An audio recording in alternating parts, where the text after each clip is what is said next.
श्री सरस्वती नमः।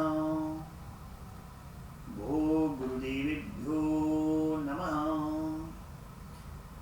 कान्ति स्थितामृषति निन्दितशारदिन्दो एत्रैर्गतो विलसितामतिसङ्गशोभाम् वृन्दावनेऽपि कृतयामुनगाङ्गसङ्गम् राधा मुकुन्दयुगलं तदहं नमामि।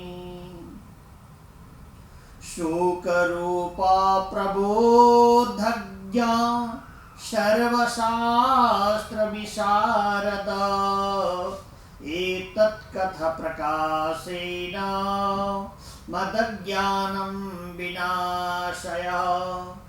संसारसागरे मग्नं दीनं मां करुणानिधे कर्ममोहगृहीताङ्गं मामुद्धार कृपानिधे।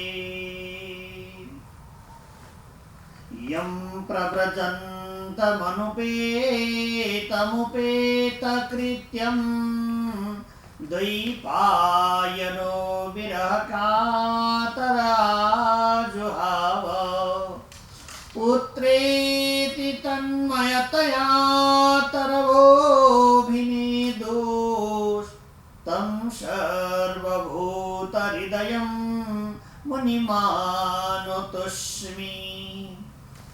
यस्यानुभावमखिलं श्रुतिसारमेकम् अध्यात्मदीपमतितितिर्षतां तमन्धं संसारिणं करुणया पुराणगुह्यं तं व्याससूनुमुपयामि गुरुं मुनीनाम्। निगमकल्पतरोर्गलितं फलं शुकमुखाद्रमृतं द्रवसंयुता पिबत भागवतं रसमालयं मुहुरहो रसिका भुवि भावुकः। परमात्मा का परम मंगल परमानंदमय रस अमृत रसास्वादन गर्दै हामी प्रातकालीन समयमा प्रवेश गरेका छौं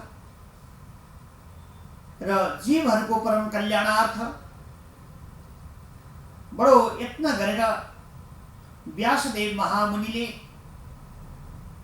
भगवान साक्षात परब्रह्म परमात्माका लीला रसमाधुरी र प्रभुले गरिबक्सेका लीलाहरूलाई र अनेक प्रकारका दिव्य प्रकाशमय रूपद्वारा श्रीमद् भागवत महापुराणमा 18,000 श्लोकहरूमा लेख्नु भएको छ। 18,000 श्लोकहरू एक अक्षर एक परिच्छेद अथवा एक परिच्छेद अथवा एक अध्याय हामीले पाठ गर्न सक्यौं भने त्यो मूल्यकारी हुन्छ। जस्तो प्रकारद्वारा एक एक शब्दमा श्री कृष्ण वाङ्मय प्रतिमूर्ति भगवान नरनारायण प्रभुको दर्शन हुने गर्दछ। त्यसो हुनाले एक एक अक्षर चिन्तामणिको उत्पत्ति हुने भाग्यको उदय हुने र एक एक शब्दहरूमा परमात्मा साक्षात्कार गर्न सकिने यस्तो वेदान्त वेद्यम निखिलम जगद्गुरु भगवान परमात्माका अमृतहरू भरिएका छन्। त्यस्तो अमृतहरू हामी रसास्वादन गर्दैछौँ। श्रोताजनहरू सावधान भएर परमात्माका यी मङ्गल्यमय रस अमृतहरू हजुरहरूले पनि श्रवण गरिबक्से आफ्नो जीवन धन्य हुन्छ। मैले बिन्ती गर्छु सबै जीवहरूलाई कल्याणका लागि समय घरिघरि आउँदैन, तर जुन समय आउँदछ मूल समय आउँछ, मूल्यवान समय आउँछ भगवानका कथा रस अमृतहरू रसास्वादन गर्ने, परमात्माका भजनहरू सुन्ने, सत्सङ्ग आदिहरू गर्ने, तीर्थाटनहरू गर्ने यस्ता मङ्गलकारी समय आयो भने हाम्रो साहित्य त्यति बेरै हुन्छ। हामीले धेरै प्रकारका साहित्यहरू जुराउँदा हाम्रो मृत्यु हुने बेला भइसकेको हुन्छ। भगवानले आज्ञा हुन्छ चाहिँ मूल्यवान कार्य अथवा 100 वटा काम 99 वटा काम छोडेर भोजन गर्नु। भगवानले आज्ञा भएको छ 99 वटा काम छोडेर भोजन गर्नु र 98 वटा काम छोडेर हरिभजन गर्नु भनेर आज्ञा भएको छ। यी मूल कामहरू। यस पश्चात हाम्रा बाँकी रहेका सबै कार्यहरू हामीले गर्न सकिन्छ र जीवहरू कल्याणतिर जाने गर्दछन्। वास्तवमा आफैले गर्दा जीव दुःखतिर जान्छन्। भगवानले आज्ञा हो सुख दुःख समो भूत्वा लाभ लाभौ जया जयो। सुख वा दुःख भनेर हामी आत्तिनु पर्ने केही पनि छैन। दुःख आयो भने सम्झनुपर्छ यस पछाडि ठुलो सुख आउनेवाला छ। तर सुख आयो भने हामी सावधान हुनुपर्छ। हामी नजाने कुन ठाउँमा खाडलमा खसिन्छ कि अप्ठ्यारो हुन्छ कि भनेर बुझ्नु पर्दछ। त्यही भएर यस्यो प्रेक्षक आदि मध्य निधनी यो व्याप्त जीवेश्वरो या सृष्टि दमनो प्रवेश ऋषिणा चक्रे पुरा संस्थिता यम संपद्य जयातु जामनुषै सुप्तं कुलायं यथा तं कैवल्य निरास्तयो निगमयं ध्यायेत जस्रं हरिं। यस्तो प्रकारद्वारा भगवानको स्तुति गरिएको छ। त्यो भगवान कस्तो भन्दाखेरिमा प्रेक्षक आदि मध्य निधनी अथवा सम्पूर्ण प्रकारका जाग्रत स्वप्न सुसुप्ति अवस्थामा पनि त्यही वस्तु हुने। यो शरीर हामी विलय भइसक्दा पनि ऊ बाँकी रहने, हामी नहुँदा पनि उनै बाँकी रहने। यस्तो अनादि वस्तु अनादिरादि गोविन्द सर्वकारण कारण सबै वस्तुहरूका कारणका पनि कारण त्यो अखिलेश्वर भगवान हुनुहुन्छ। त्यस्ता परमात्मा कति दिव्य परम प्राकस्यमय हुनुहुन्छ। ओहो हामीले चाहिँ त्यो परमात्माको अनुसरण नगरेर के हुन्छ र भन्ने हाम्रो एकैछिनमा चाहिँ वयस आएको बेलामा शक्ति बढेको बेलामा अनि चाहिँ घर अलिकति 1-2टा बच्चाहरू अनि पति पत्नीहरू अलिकति सम्पत्तिहरू भएको बेलामा हाम्रो त्यो वास्तविक मूल वस्तुलाई छोडेर हामी अर्को जङ्गलको बाटोतिर लाग्दै हुन्छ। किनभने अहंकार विमूढात्मा मिथ्याचार सौच्यते उत्तम पुरुषोत्तम्य परमात्मेति उदारितः। अथवा अहंकारका कारणले जीवहरू अन्धकारतिर गइरहेको हुन्छ। अहंकार परित्याग गर्नुपर्दछ। त्यसैले भगवानले आज्ञा हो अहंकार विमूढात्मा मिथ्याचार सौच्यते भनेको मिथ्या वस्तुहरूतिर हामी अनुसरण गर्न थाल्दछौँ। हामीले विचार गर्नुपर्दछ यी वस्तुहरूबाट कालान्तर यी हामीसँग रहन्छन् कि रहँदैनन्, हामीसँग बस्छन् कि बस्दैनन्। यदि हामीसँग बस्दैनन् भने हामीसँग रहने वस्तु के हो? हामीले जति पनि साइनो जोडेका वस्तुहरू छन्, जति पनि चिजहरू छन्, जति पनि जनमानसहरू हामीसँग हुनुहुन्छ, ती सबै जनहरू हामीलाई चटक्क छोडेर जानुहुन्छ। अन्तिममा बटुवा आफ्नै घरतिर लागे यस्तो भाव त्यो बटुवा आफ्नो घरतिर जब शरीर पञ्चमहाभूत शरीर छोड्दछ र आफ्नै भाग्यको खजाना खाँदै खाँदै चाहिँ त्यो आफ्नो राहतिर हिँड्दछ। आफ्नो सुख दुःख अनुसार आफूले गरेका कमाई अनुसार 84 लाख जीवन भोग्ने कि परमात्माको गतिमा जाने कि सम्पत्तिवाल भएर जन्मने हो कि गरिब भएर जन्मिने हो कि अब आफ्नो भाग्यमा निर्भर गर्दछ। हामीले कोही धनी भयौँ, कोही गरिब भयौँ, कोही यस्ता भयौँ, कोही उस्ता भयौँ। अब ती पशुहरू पनि कस्ता भए त? कोही गडेउला जस्ता भए, कोही फट्याङ्ग्रा जस्ता भए, कोही भाडुत्ता जस्ता भए, कोही बाघ जस्ता भए, कोही हरिण जस्ता भए, कोही अनेक हिंसक जीवहरू अनेक प्रकारका भए, कोही आकाशमा उड्ने चिल हुचिलहरू जस्ता यस्ता चराचुरुङ्गीहरू भए, कोही हाँसहरू राजहाँसहरू जस्ता पनि भए। भगवानले आज्ञा हुन्छ यो जन्मदा आफूले जे प्रकारको कर्म गरेको छ ती जीवहरू तिम्रै अगाडि सबैले भोगिरहेका छन्। एउटा जन्तुलाई काटेर हामी खाइरहेका छौँ। त्यो जन्तुले आफ्नो एक एक टुक्रा मांसमा रगतका चाहिँ बुँदा बुँदामा आफूले त्यो पुण्य दान गरिरहेको छ हामीलाई। अनि हामीले खाएबाट त्यो पुण्य उसले पाउँछ र ऊ मानव जुनी हुन्छ बिस्तारै। हामी के हुन्छौँ भन्दाखेरिमा हामी खाएर जो खुसी हुँदैछौँ हामी चाहिँ भोलि गएर पशु हुन्छौँ।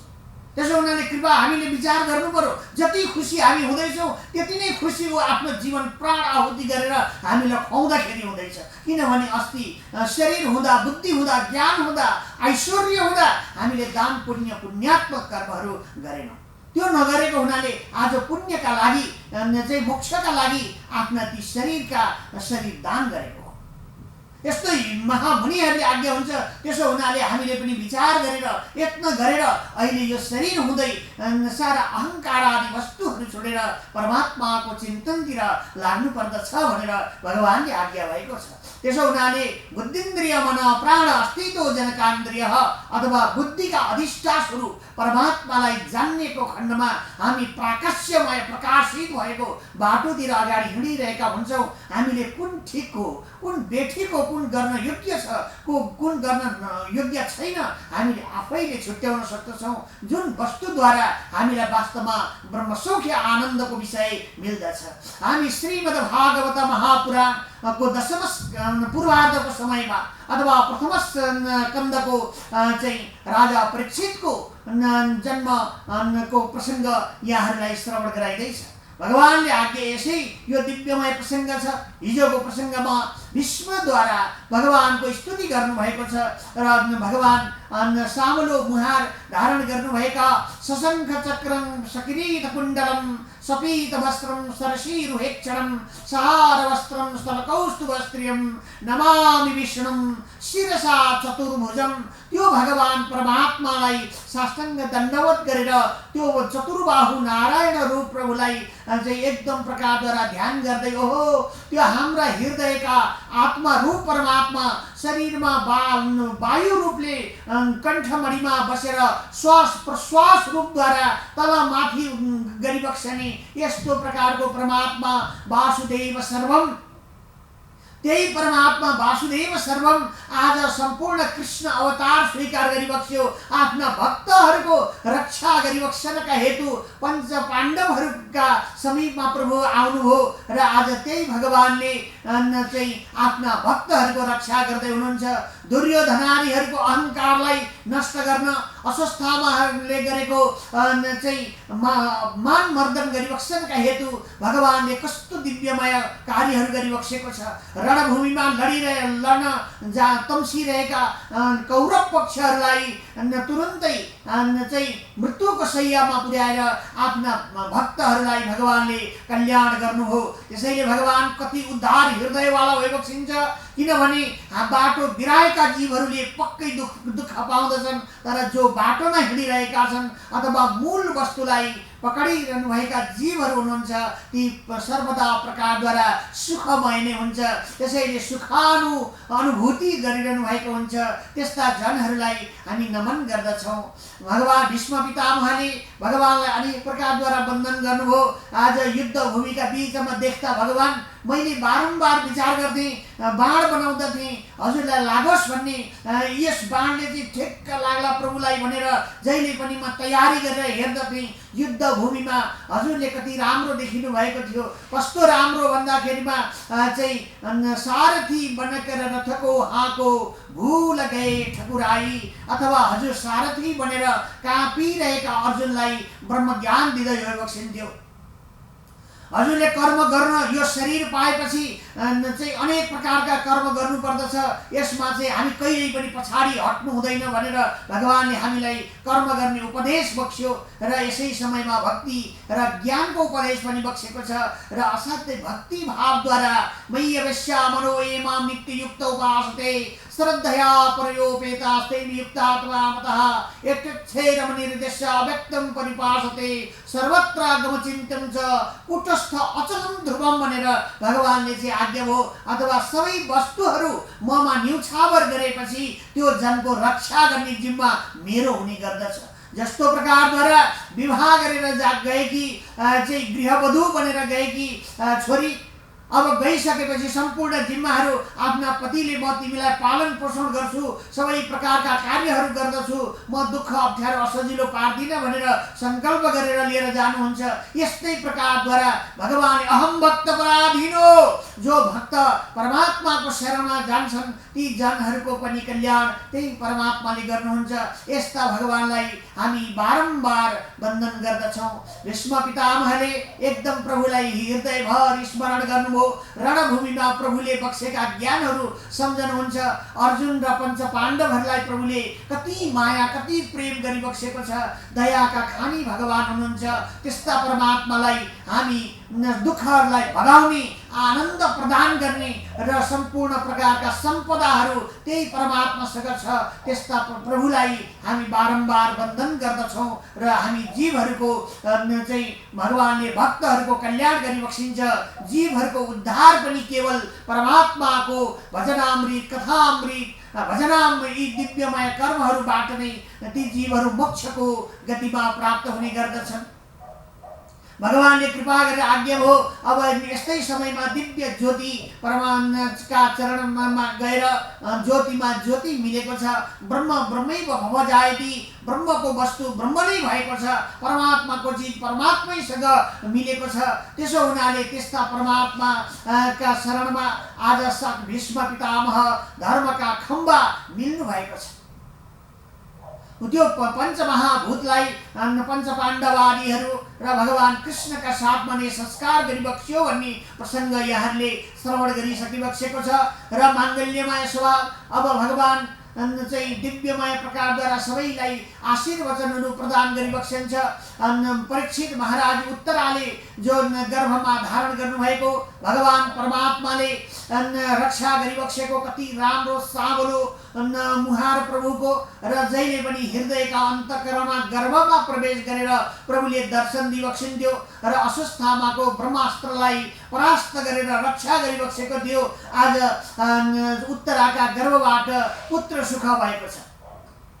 उत्तराका गर्भबाट पुत्र सुख प्राप्त भएको छ।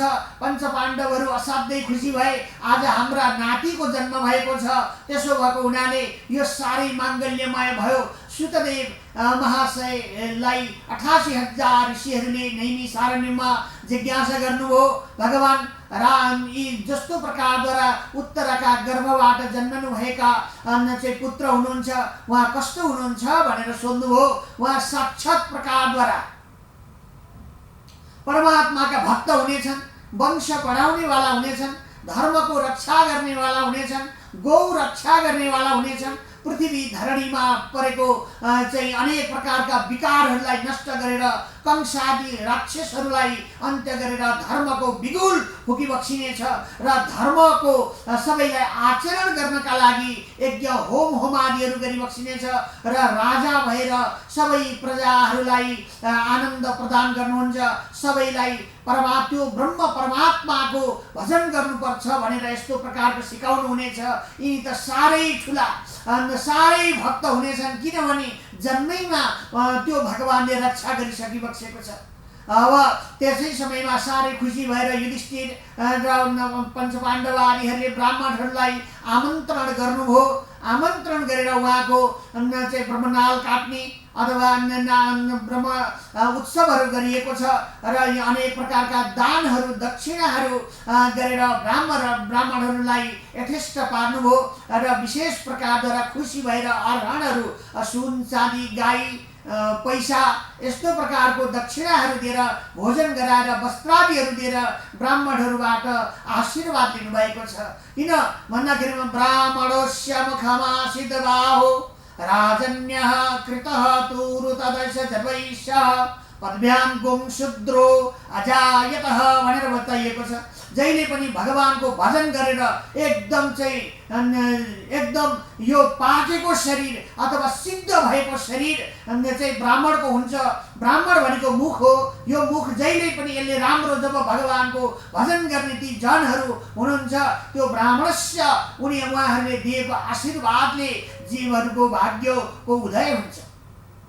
उहाँहरूले तपाईहरूको बच्चा सर्वदा प्रकारद्वारा मङ्गलमय होस्, जय होस्, मङ्गल होस्, यो भगवानको तपाईहरूको वंश बढाउने असाध्यै प्रकारको बलशाली र दिव्य धर्मध्वजा धर्मको रक्षा गर्ने हुनाले यिनको नाम वंश बढाउने भगवानको यजन गर्ने हुनाले नाम विष्णु रात हुन्छ भनेर बताइबक्सेको छ। विष्णु र परमात्माको बेग्दै यो चाहिँ बालक हुन सक्दैन भनेर चाहिँ युधिष्ठिर महाराज सहित पञ्चपाण्डवादी सबैलाई ज्ञान गराउनु हो, आफ्नो आमालाई ज्ञान गराउनु हो र सबै असाध्यै खुसी भए, साष्टाङ्ग दण्डवत गर्नुभयो। र त्यसै समयमा जब ब्राह्मणहरू जानका लागि तयार हुनुभएको थियो। युधिष्ठिर महाराजजीले यो कस्तो हुन्छ त, मेरो यो बालकको चाहिँ जन्म नक्षत्रहरू के कस्ता छन्, के गर्न सक्छ यो बालकले भनेर जिज्ञासा गर्नुभयो। नैमिषारण्यमा 88,000 ऋषिहरूलाई आनन्दसँगले बसिरहनु भएको छ। उहाँहरूलाई अवगत गराउँदै सौनक आदि 88,000 ऋषिहरूका समक्षमा सुतदेव महाशयले आज्ञा हुन्छ, श्री कृष्ण गोविन्द हरे मुरारे हे नाथ नारायण वासुदेव मम पाहि संसार समुद्र मग्नम नमो नमस्ते ऋषिकेश्वराय। जो संसारमा मग्न भएर बसेका जीवहरू सारा प्रकारका झ्याल ढोकाहरू लगाएर किवाड ढोका सोका बन्द गरेर म सुरक्षित छु, अब यहाँभित्र कोही पस्दैन भनेर सुरक्षित गरेर बसेका मूर्ख जीवहरूका लागि भगवानले आज्ञामा तिम्रो हृदयभित्रै काल बसेको छ, तिनै पछि पछाडि बसेर काटिरहेको छ, थाहै नपाइकन अब कत्रै ढोका लाउँछौ तिमी। त्यही भएर भगवानले आज्ञामा मैले तिमीलाई 9वटा ढोका दिएको छु। 9वटा ढोका जहिल्यै खुल्ला हुन्छ, 9वटा ढोकाबाट काल पनि पस्छ, हावा पनि पस्छ, सुख पनि पस्छ, दुःख पनि पस्छ, ज्ञान पनि पस्छ, अज्ञान पनि पस्छ। त्यो ढोका कहिल्यै बन्द हुँदैन। त्यही भएर मानिसहरूका जहिले पनि यी 9 ढोका छन्, यसलाई 9 दरवाजा भन्दछन्। यी 9 दरवाजाबाट कुनै ठाउँबाट पनि श्वास जान सक्छ। वायु पनि 9वटै ढोकाबाट गइरहेका हुन्छ र यी विशेष प्रकारद्वारा भगवानले आज्ञा भएको छ। 9वटा ढोका फेरि कुन कुन हुन् गुरु भन्ने जिज्ञासा पैदा हुन सक्छ। हाम्रा यी 2टा आँखा पनि ढोकै हुन्, 2टा कान पनि ढोकै हुन्, 2टा नाकका प्वाल पनि ढोकै हुन्, पायु उपस्थ पनि ढोकै हो। यस्तो प्रकारद्वारा यी 9 प्रकारका चाहिँ बताइएको छ। भगवानले आज्ञा हो मुखारविन्द सहित यी ढोकाहरू नि जहिले खुल्ला रहन्छन्। त्यसो हुनाले यसबाट हामीले गरिएका कार्यहरू जहिल्यै पनि के हुन्छ भन्दाखेरिमा जानकार बाहिर भित्र भइरहेको हुन्छ। कुम्भक रेचक ज्ञानहरूद्वारा त्यो सिद्धमय वस्तु परमात्मालाई हामी जान्न सकिन्छ। त्यसो हुनाले भगवानले आज्ञा हो यो जहिले खुल्ला किन राखेको भन्दाखेरिमा यहाँ चाहिँ भित्र गनौला किरा मकौडाहरू आउलान्, दुःख अप्ठ्यारो असजिलो होला भन्ने विचार गरेर यो जहिले पनि भेन्टिलेसन खुल्ला गरेर यी शरीरलाई भगवानले राखिबक्सेको छ। सृष्टि हुँदै त्यही भएर यहाँ चाहिँ अनेक प्रकारका सृष्टिहरूमा शरीर नगनाओस्, शरीरमा त्यो परमात्मा वायु आदान प्रदान जताततैबाट भइरहोस् भन्ने भावनाले यी 9वटा ढोकाहरू राखिएको छ। 9वटै दरवाजा खोल्नका लागि 9 जना नै द्वारपालहरू हुनुहुन्छ। उहाँहरूले समय अनुसार ढोका खोल्ने गर्नुहुन्छ, लगाउने गर्नुहुन्छ। त्यसो हुनाले हाम्रो शरीरको राम्रो रहने गर्दछ। जब शरीरको अन्त्येष्टितिर हामी जान्छौँ त्यस समयमा भने हाम्रो यो ढोकाहरू चल्दैनन् अनि हाम्रो शरीर 2-4 दिनमै गनाउन थाल्दछ।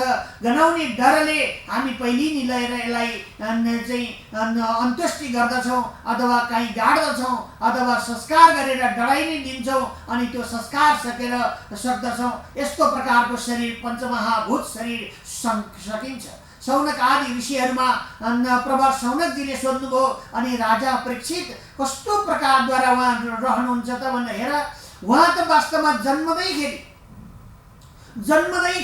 भगवानका भक्त हुनुभयो। चाँडै नै उहाँ अलिकति भगवानको आशीर्वचनले ठुलो हुनुभयो र त्यो परमात्मालाई खोज्नुहुन्छ। जसले हृदय कमलमा प्रभुले दर्शन दिइबक्सेको थियो त्यो भगवानलाई उहाँले बिर्सनु भएको छैन। किनभने त्यही भएर चाहिँ ज्ञान कहिल्यै पनि मर्दैन। यो अहिले गरिएको ज्ञान अनुसरणहरू हामीलाई भोलि पनि काम लाग्छ। भगवानले आज्ञा हुँदैछ तिमीले अहिले जे भोग भोगिरहेका छौ, सुख वा दुःख भोगिरहेका छौ, अघिल्लो जन्मको हो यो सुख दुःख। अब अहिले राम्रो कर्म गरेर अहिलेको जीवन पनि सुधार्नुहोस् र अस्ति गरेका अप्ठ्यारा असजिला कार्यहरू पनि सुधार्नुहोस् र अहिले राम्रा काम गर्नुहोस् अनि यो जन्ममा पनि सुखी हुनुहुन्छ, परको जन्ममा पनि सुखी बन्न सक्नुहुन्छ भनेर आज्ञा भएको छ। सुतदेव महाशयले आज्ञा हो। राजा परिक्रम उहाँले प्रभुलाई खोज्दै हुनुहुन्छ अनि भगवानको चारैतिर उहाँले खोज्दा कस्तो दिव्यमय परमात्मा हुनुहुन्छ त्यो मङ्गलमय भगवानको यश गाउनुहुन्छ बारम्बार प्रकारद्वारा र दिग्विजय यी छोराले राज्य राम्रो गर्नुहुनेछ, धर्म गर्नुहुनेछ, हजुरहरूले राखेको बिडो जो भगवान परमात्मालाई पाउनका लागि यज्ञ होम आदि गर्नुहुनेछ, दान पुण्यहरू गर्नुहुनेछ, दिग्विजय गरेर प्रजापालक बन्नुहुनेछ र सारा जीवहरूलाई कल्याणका लागि धर्मको बखान गराउनुहुनेछ। यस्तो प्रकारका भाग्यशाली हुन्छन्। तर एक दिन राजा भएको कारणले गर्दाखेरिमा कहिलेकाहीँ अहङ्कार आदिहरू पनि आउन सक्छ। त्यो अहङ्कार आउनेछ, ऋषिको श्राप पर्नेछ उहाँलाई र त्यो ऋषिको श्रापबाट राजा सम्पूर्ण राजकाज त्यागेर गङ्गा तटमा जानुहुनेछ तपाईँका छोरा भनेर ब्राह्मणहरूले भविष्य भनिदिँदै हुनुहुन्छ। उहाँहरू ज्योतिष पनि हुनुहुन्छ र उहाँले भविष्य दिग्विजय गरे। अब उहाँले सबै त्याग गर्नुहुन्छ। आफ्नो पुत्र बलशाली तपस्वी यशस्वी पुत्रलाई राज्य सुम्पेर मन्त्रीमण्डललाई राज्य सुम्पेर उहाँ गङ्गा तटमा जानुहुनेछ। यहाँ साक्षात् प्रवर सुखदेव स्वामी पाल्नुहुनेछ। योगी सन्त महामुनिन्द्र योगिन्द्र जनहरू आउनुहुन्छ र उहाँले श्रीमद्भागवतम ख्योयम प्रत्यक्ष कृष्ण एव हि स्वीकृतोषि मया नाथ मुक्त्यार्थम भवसागरे भनेर यो भवसागरबाट पार गर्नका लागि श्रीमद्भागवत महापुराण श्रवण गराउनुहुन्छ। अनि त्यो श्रवण गरेर राजा परीक्षितलाई तक्षकको श्राप परेको हुन्छ। यो भगवानको अमृत श्रवण गरेर राजा जिउँदै परमात्माको गतिमा प्राप्त हुनुहुनेछ। त्यस्तो अमृत तपाईँका छोरा नातिले श्रवण गर्न पाउनुहुन्छ भनेर उत्तरा र पाण्डव आदिहरूलाई उहाँले ब्राह्मणहरूले सुनाउनु भयो। ओहो यो त नाम चाहिँ भगवानलाई जन्मदैदेखि खोजेको हुनाले खोज्ने हुनाले यिनको नाम परीक्षित हुन्छ। हृदयमा पनि त्यो ब्रह्मलाई देखेको हुनाले र प्रभुलाई नै जानेर प्रभुकै ध्यानमा मग्न भएको हुनाले यिनको नाम विष्णुरात हुन्छ भनेर बताइ बक्सेको पावन्य प्रसङ्ग सहित आजको प्रसङ्गमती यहाँ पूर्ण हुन्छ। असतो असत गमय तमसोमा ज्योतिर्गमय मृत्युर्मामृतं गमय। ओम शान्ति ओम शान्ति ओम शान्ति शान्तिर्भवतु।